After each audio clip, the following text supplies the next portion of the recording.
మనం చూసే నంద్యాల జరిగిన సంఘటన, రాజశేఖర్ రెడ్డి గారి విగ్రహాన్ని వాళ్ళ అనుచరులతోనే విధ్వంసం చేసి తలకాయని తీసేసి దాన్ని ఏదో తెలుగుదేశం పార్టీ నాయకులు చేశారని చిత్రీకరించబోయి దొరికిపోయినటువంటి పరిస్థితి. వాళ్ళ సొంత మనిషి, వాళ్ళ మాజీ ఎమ్మెల్యే యొక్క సొంత మనిషి జంబులయ్య. మనం చూస్తూ ఉన్నాం, ఎలా తీసాడో మీరు చూడండి ఒకసారి వీడియో.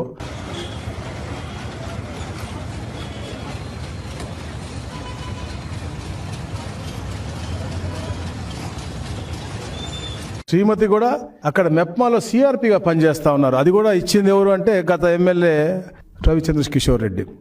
ఆవిడ 2019 నుంచి మెప్మాలో పనిచేస్తూ ఉన్నారు.